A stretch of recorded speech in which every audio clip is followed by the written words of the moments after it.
Tomesani n'a pas concert, artiste à la slogan. Tout le monde a dit Wenge Baba qui va redémarrer mon. Tout le monde dit frère Nayo, Fali, Alobaki, Aeko,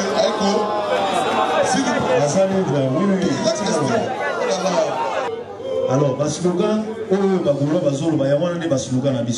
artiste capacité concert, il y a les 24, 10%, 20%, 30% dans les patrons. Et quoi qu'il y ait Ferigola, Obeta, Vita Imana. Concert le 24 juin, dans le stade des Martyrs. Ferigola et Sali, 24 ans. Le 24 juin, Bagoulois, tout le monde la bonne musique, pas s'attendre à l'année. Na plein, na nul, d'autres na bonne musique. Donc, question en voiture, je pense que vous avez un vote public. Et puis, nazo lingana sala star moya sika. Azala moins 7 ans mobali, mais batuba mona publiquement que yem ta gagner mutuka wana, exactement vote public. Dans l'ingéza teli kopate mutuka la gagner té. Et ça la bande ko na ba gros frère na yo. Parce que tout le monde est accro à Internet ces derniers temps. Bazolo Baké, Bakoya, stade de martyr. Est-ce que vous allez les bienvenus? Bonsoir. Je dis bonsoir aussi à mon artiste. Bonsoir à mon collègue de longue date, Willy Kayembe. Et bonsoir à l'un des managers de l'artiste Christian Ingani. Voilà, Blaise Wanga. Nous allons demander à l'artiste de dire un mot, de s'adresser à la presse et aux Gaulois. Juste un mot. Bonsoir à tout le monde. Tout d'abord, les autres nous remercier pour notre présence et puis nous représenter Bassis, moi Retaroyo, par rapport à Caralelo, dans l'ultime carnaval, Caralelo, tout ça, la conférence des presse, donc il coïncide dans deux choses. Je m'excuse d'abord pour l'amour. Et puis pour nous remercier, puis nous les sous dans les boutiques a été dans un moment où on a passé vraiment difficile. Il y a qu'on perdre des konangai, qu'on a na bisika na utaki, et puis qu'on comme na boutique a été, vous avez qui on a toujours na bien na mal, vous avez qui on a pour nous soutenir ngai. Nous remercier puis nous makasi mingi. Merci na presse parce que sans bino biso artiste est aux athées. Donc, il y a un bon moni, merci. Il y a un bon moni, on a silence, parce que silence est là où il y a un athées. Nati que la bino, bata presse pour ça, la moussala na bino, au lieu que biso artiste et collègues al sous le bara. Donc, ils ont fait un bino, merci, et puis la présence na bino encore. Merci. Alors, pour passer directement, on a basé la question-réponse. Nous avons supplié biso. Tous à la professionnelle. C'est-à-dire, ma question mûre est tout ciblée, parce que la question ciblée sur l'événement. Toyeli Awa Pona, stade de martyr. Alors, autour, il y a stade de martyr, bien sûr. Tu as posé ma question, artiste Azaona, concernant les sponsors, le représentant est là. Concernant le management, Christian Ingani est là, Kayembe est là. La communication, tendance est là. Merci. Nous commençons par Tony Coco. Merci. On s'est présenté, on posait question d'ailleurs, on rejoint le Bissot Aaron. Tous encore une fois, professionnels, s'il vous plaît. Merci. Merci pour la parole. Tony Coco Kuntwala, RTG. D'abord le padre, encore une fois, congratulations pour félicitations à vous. Merci. Là, il y a deux artistes, tu peux. Et tu encore, tout est belé, au sala. Félicitations à nous pour l'initiative, à nos oaki, il y a un stade de martyr. Mais ma question est là, stade de martyr, Ezali. C'est un concert de défi ou bien un concert, une question par exemple de concurrence. Il faut dire également que la concurrence loyale crée une émulation et l'émulation crée le succès et l'envol. Mais est-ce que c'est un concert de défi ou une question de concurrence dans la sphère musicale congolaise? Une deuxième question pour Nanti Kayo. ces concerts de 24 juin, les années de mois, tout le beau arrêt déjà dans la Martyre, dans la musique à maison mère. Mais cette fois-ci, yo moko na belle voix, on a la fierté à voix na yo, na ibineli na yo papa. Mais si koyo concert aux obétana mouvement na yo. Est-ce que crainte et nini paix espérance paix merci. Merci Tony Koko Kontola. Déjà quand beta concert à Stade des Martyrs, dans l'ingé quand beta on déjà na baya na ngaya wengi. Mais jour concert à Stade des Martyrs baya na ngaya wengi bazo beta na zagi na tol na zagi na prison et zagi na garde moko motoya ki na radio moya mokie ache yango nazo yoka et na souci on a lobaki en tout cas vraiment le gars nazo ki pe mota na ndo préparer album soki na bimi na lobaki en tout cas ngaso na bimi faut na beta Stade des Martyrs. Je pense que kuno tunangai Amadou Djabi ayebi yango ke na yebsaka ke non en tout cas kulutu soki na bimi tant on a bimi non avant na kota ayebsaka ke non en tout cas petit frère so aussi pour participer na eloko oyo je pense que yo pe to linga to sa eloko moko baba kulutu to salon mais il considère que tant on a koti en temps mais tant on a bimi nazalaki déjà un projet wana prévané tant on a bimaki directement na annonçaki mais sauf na reculaki moi un peu parce que comme ça la Stade des Martyrs je pense que non fallait qu'on joue la mot de temps et il y a on a joué qui en mot de temps il y a mis balé pour mettre la Stade des Martyrs crainte nango ezali bilo webi crainte nango Stade des Martyrs ils a quand même grand libolo souci nangai ezali nini pour mettre la Stade des Martyrs oyanga nazo baka côté nanga etikala ezala quand même un peu historique côté chant côté marabouebele ok non soki bavandi bazana besoin otala quelque chose bachaka ngo batala donc alingi natika empreinte moko ezala vraiment bien. Encore une fois nazo bombe la biso nazo supplier tous se concentrer dans Stade des Martyrs. Merci Gisèle.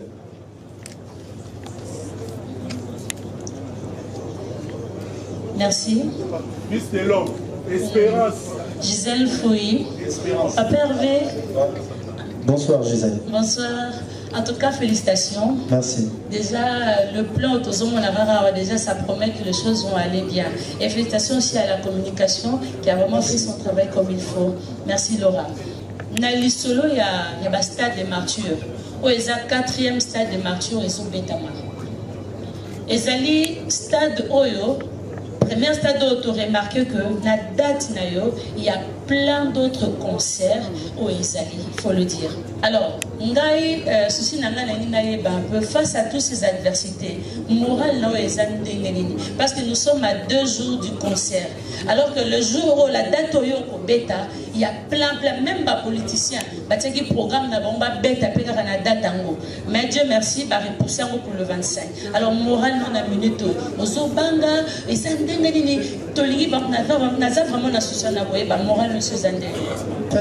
moral nangai nalobaka toujours naza musicien le plus insulté na République démocratique du Congo depuis makambo ebanda musicien bafinga loba faire ate et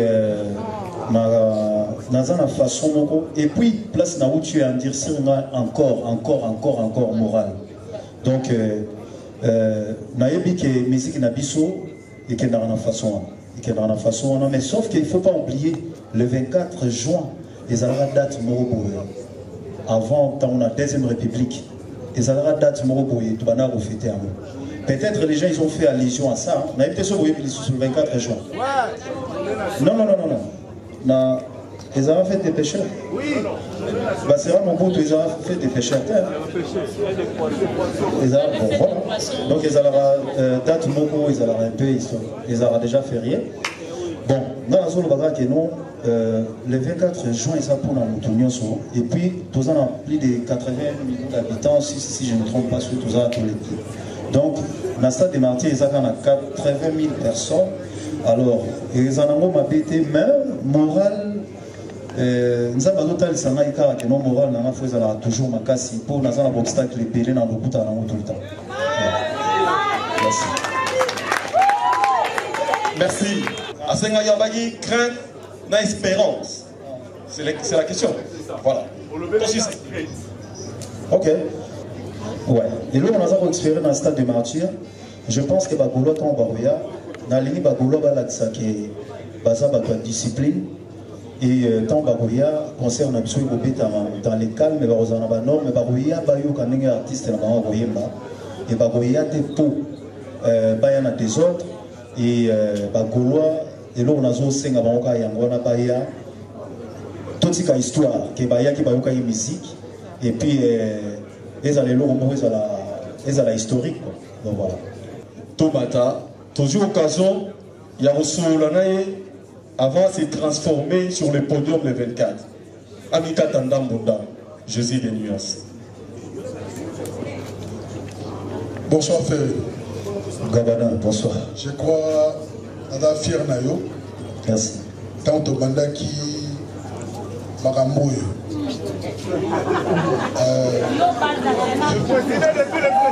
Voilà. Nada Fier, tant au Bandaki Makamboyo. Biso ba chroniqueur Oyo. Et comment on a eu les lots, aussi les grands boulot, c'est pour nous une fierté. C'est ça que nous faire. La moni, artiste a suivi sa paix. À ça la promotion pour la concert il y a stade. Ce que ces jeunes ont fait, là on a fait au point de Bango Nini. Question de balai à Souka. Alors, comme les familles dans le concert, artiste ça va dans slogan. Tout le monde a dit Wenge Baba qui va redémarrer mon. Tout le monde dit frère Nayo Fali Alobaki avec s'il vous plaît. Oui. Bon, on a dit que merci beaucoup. On a dit que question pour le problème. Alors, faire les goals là. Slogan d'ailleurs pour la concert autour de Messanagoza, ni à partir à Léo. Merci beaucoup. Déjà, merci Babana. Sa père, dans le Barlobo, Bobo est passé à gauche, droite à ébatté. Et Naïbi Valère Nabango, Balbarna Vifo et Baga Valère Namoto, pour nous reconsidérer. Naïbi Valère Nabango Makassi. Et il y a Bissona Bango ils ont privé.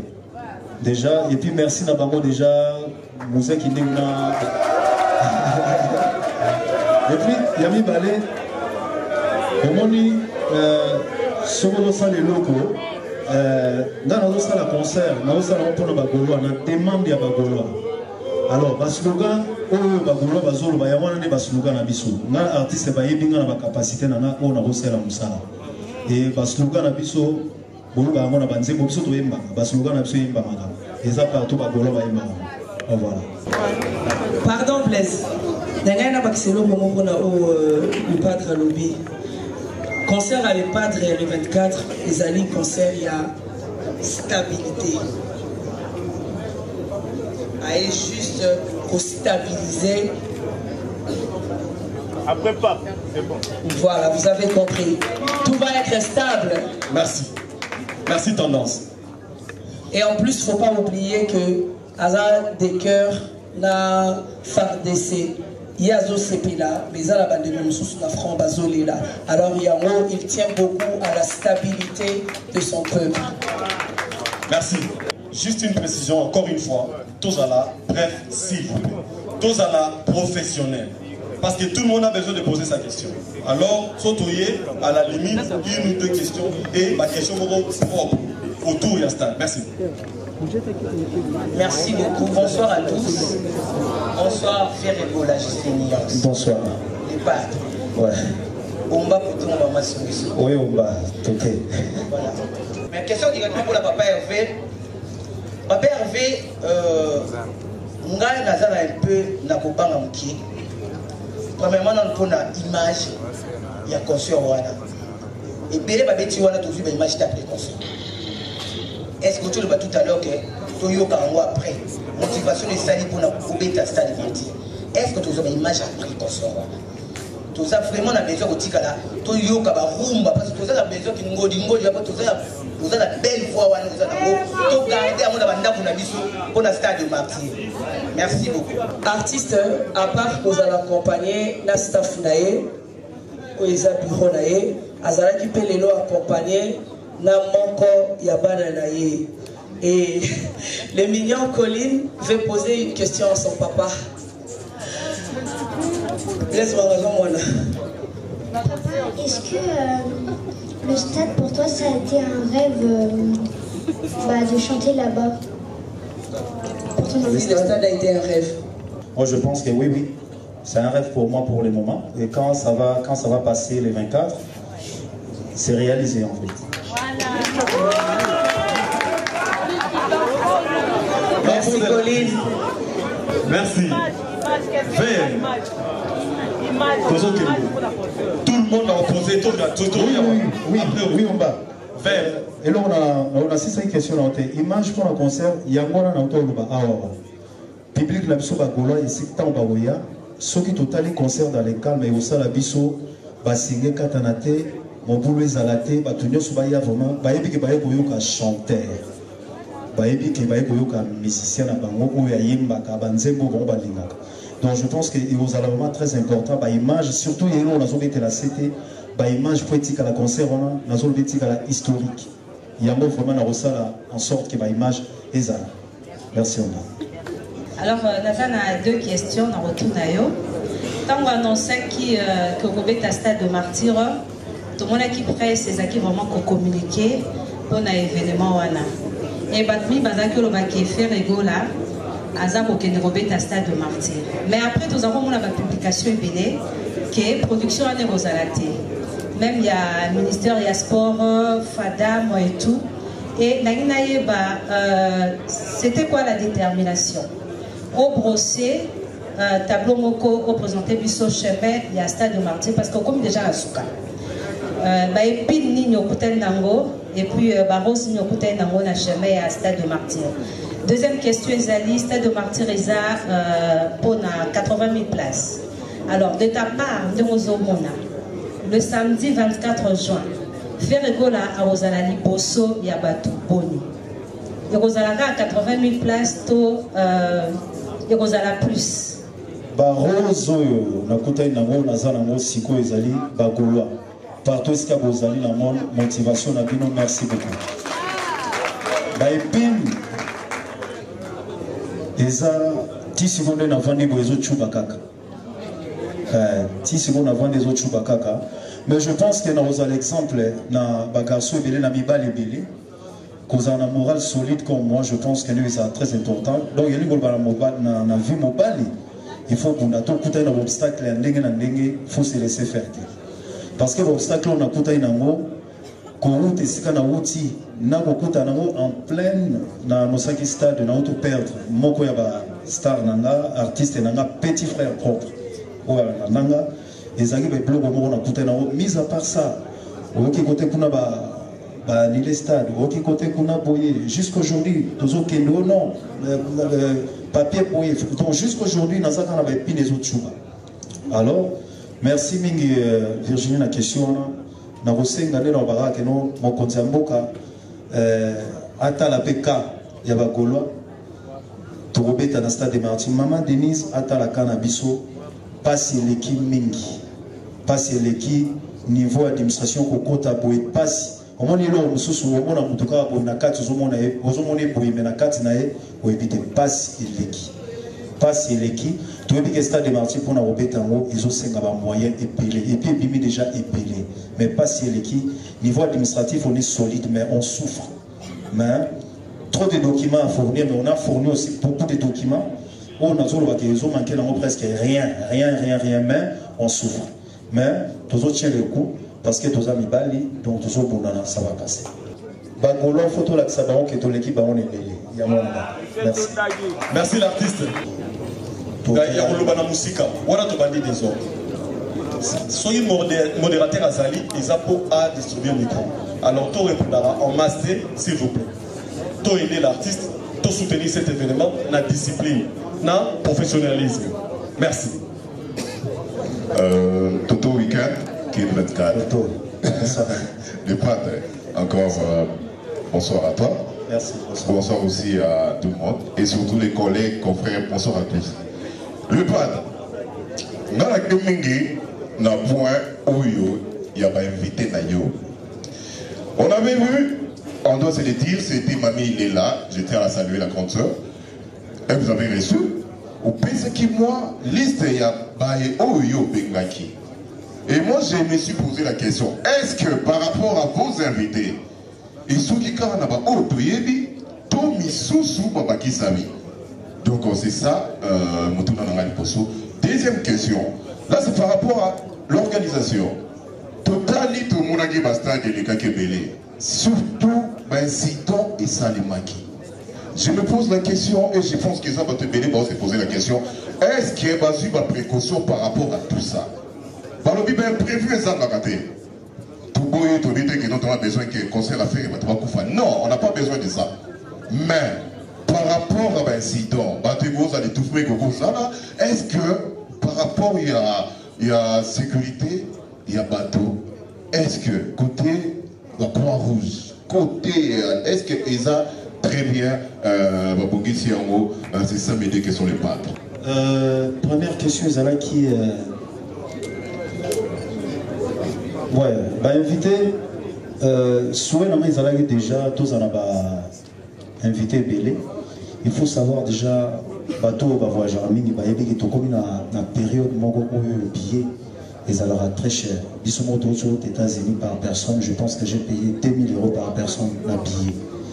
Soué nangai ezala ki na bengisa bande konangai ba frère nanga isusu to yende na bango album mais nazana na mbongo wana te na koki nanga pe ko bengisa bango te le p on na koki je pense que na bengisi Victoria na bengisi Célestin mon collègue Yann Nangai Aimé les Lestes de Migogo. Je pense qu'à travers le projet à Wenge, je pense qu'à Zao, Naobenga, grand frère Nangai Aimé les Lestes, tout cela qui n'écoute. Et Maestro, invité Nangai, Azali. Et voilà, ça dépend des moyens. Donc, on a des moyens, on a des moyens, ça va te dire. Donc, on a coquille dans l'eau et on a. Ce soit là, il y a coquille dans l'eau. Il y a mis balai. Côté sécurité, tous eu ma précaution vraiment. Et puis moi, bah non, autant Jésus a l'os à la bécane, mais c'est Moutakou Faté.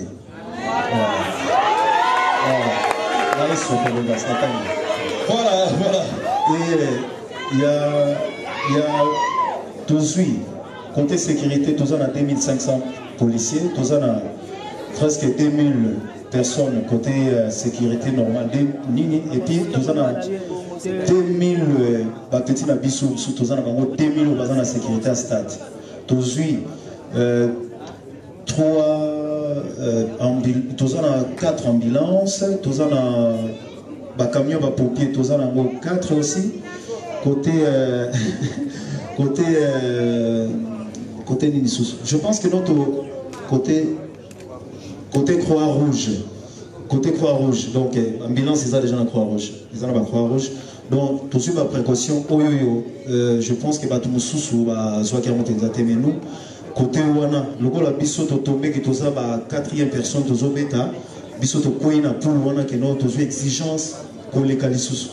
Donc, toza qui est obligé à fournir ma blog Ouana nyoso assurance tout toza non. Donc voilà, tout est là. C'est Milik de la presse, Congo Winner Télévision, presse en ligne. Merci. Question de Maï Ezali Boui. Comment on a concert il y a le 30 juin à Bakoulou, on a Wenge. La bémission sur Bandeng Goloba, 80% de nos récits au Barozorona, Barota la Kaya Est, Barota la Basia Basoda, Barota la Mama Vive. Alors tout le monde qui peut passer la Kiawa Kendagi Bobo. Concert il y a les 24. 10%, 20%, 30% la moyenne des padres. Merci, question à Mawana. D'accord, merci, vraie question. Nous avons la visite na Sana. Je pense que beaucoup de gens ont habillé tout donc il y a déjà aucun côté.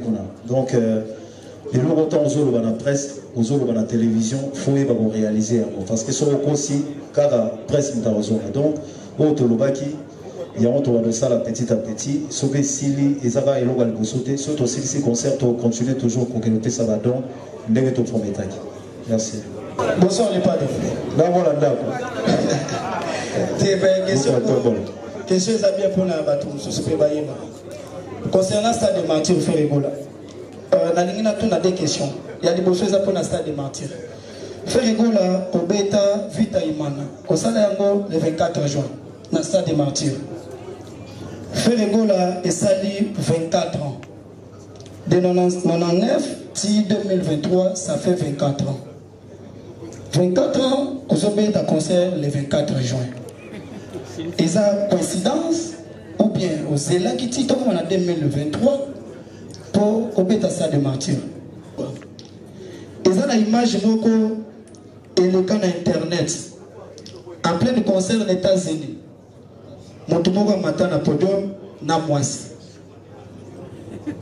Na TikTok il y a il peut faire des poissons, il va bombarder faire en plein podium. Et il y a TikTok na Kinshasa. Na mika kobenga vient na biso jipo minga. Papa ça a réponse, qu'est-ce qui se passe? Et Simbati. Na benga peu tout monde. Qu'est-ce qui se passe? Et Simbati. Na linga qui éclaircir biso par rapport il y a des questions à moi. Bon, quand date n'est pas considérable, on a réalisé ma campagne. D'ailleurs, se rendre compte que ça fait 24 ans déjà dans la carrière, on a joué ta musique. Merci. Mais ça coïncidence kaka, on a il y a mis balé concert au Betaki dans les États-Unis. En fait, Moutouana Mataki a l'ingé au Kabilanga Bag. Alors, Bag, je pense que tout le monde a un artiste, ils ont un Bag, il y a quartier. Et à l'ingé qui a le binanga, je pense qu'il y a un peu sur le mot, bazo ça il a un fier. Alors, le Bag, il y a un peu ça. Tout d'abord, on a l'ingé à moté, on a bien. Même si ceux qui consomment, on a l'ingé à moté. Et puis, sur le plan spirituel, je pense qu'ils ont monté maintenant des bouyaki, mais mais moi, je suis dans Mataki, Azali n'est pas mon père, Azali kenyenne, Azali productrice, Ayaki n'a été rapport à COP, Abed Sabiso, dans la prochaine jour à trouver dans Dallas, Abed Sabiso. Donc, Mataki est considéré que Mataki va me balai, mais moi, c'est Abato, on n'a pas Zagi mon père. Donc, voilà. Merci. Koto est jeune égalité. Koto est jeune égalité. Bonsoir chers tous, bonsoir Papa Hervé. Bonsoir. Nadège Kimana, canal numérique télévision. Oui, Nadège. Papa Hervé, Moutouna n'a pas poussé caca. Oui. Donc, mois de juin, il y a un événement ébélé. Le 24 juin, les Gaulois, tout la bonne musique, pas s'attendre à l'année. Il y a plein, il y a nul d'autres, la bonne musique. Donc, question voilà, merci beaucoup. Non, Bagolo va s'attendre à la sur le ballet. Nano sur mes ballets, na plein, na musique, na bonne musique. Et nous, les bosses tout satisfait, on m'a tout, il n'a pas moins satisfait. Bonsoir, merci. Non, si c'est les 100% Père Ego là. Oui. Question la raison pour. Et vous êtes pas fan. Pas fan tout dans tout. Dynastie D. Et Robi, après concert, Tom avant concert. Question sous Kézabouri. 13. Na stade de martyr. Aux à la couleur ni faire ego la kala, faire ego la rumba trap, to faire ego la ya sika expliquer bisona. Tout ça na jour moko a mutawayi ba nesute. La dynastie de soué na biso ezala vraiment tout album na stade. Mais total ndenge ba charge mitou. Donc mais album ici l'a dit déjà, ils ont déjà Sony a joué déjà. Donc si aussi ça mois de juillet, album ils ont déjà dispo, donc on affiche déjà, je pense avant les 1er juin, avant les 1er juillet, peut-être affiche ils ont déjà dispo. Et Yami Balé, la ta musique le 24 juin, en fait, Bateau Barouya. na lingi na lakisa bango te na yebisa bango ndenge nini ngai na sali ke na kota koyemba rumba. Alors na ko banda boye na ko banda na table ronde na bandi na table ronde na bandi ko beta en plus na zolo banini époque nini mutu asalaka boye époque tel artiste tel asalaka boye ayembaka boye époque tel artiste tel ayembaka boye na bandi ko chite ti to ko koma na tabulei ti to ko koma ndo nazo beta lisolo me nazo imba ti to ko koma na Papa Wemba après Papa Wemba to ko koma na Kestere Mene ya ba Kofi Olomide to ko koma na Wenge Musika to ko koma na Tatina Beti Masikin to ko koma na Mama Biliabel to ko koma na Baptiste o basala ba Redi Amisi to ko koma ti nga fere na rozwa ku ba Pepe Kale ti nga na ya rozwa ku ya yemba donc na zuba morceau na bango ndambu sina ko chite pour ba da koyeba siko ngai donc idéologie na meza ya moi. Voilà, merci. Ça sera la fête de la musique. Par rapport à voiture, car oyo otie yebisa biso eza ndenge nini meka un peu compliqué biso parce que bato ebele bazomituna balobi kutu ke opesa ngo kana mutu oyo yebi nde akozwa car wana o mutu azwa ngo ifo asala nini enfin mpona chite eza na bandeko na bagros frère na yo tozomona parce que tout le monde est accro na internet ces derniers temps bazoloba ke bakoya stade de martyr. Est-ce que bakozala les bienvenus pour tout à l'heure autre cité bakongo ya bato yo bénisi na stade de martyr? Est-ce que bango pe bakoya bakozala les bienvenus? Merci. Yami balé mima pour la voiture. Je pense que vous allez vote public. Et puis nazolinga na sala star moko ya sika. Azala moi c'est un mobali mais bato ba mona publiquement que yem ta gagner mutuka wana exactement vote public. Nalinga za teli kopate mutu la gagner te. Nalinga na sala artiste moko ya sika o ke nona bato nyoso bakola nyoso ba rozala ba moni ke no ye on ande to poni ba ko pona et to poni ensemble. Voilà, merci. En plus le padre Aboyaki mutu moko te ya bureau na ye acha neveu cousin de konaye a postulé non a participé donc Bazali Banda a l'incopé sa moto ya évité que le meilleur gagne.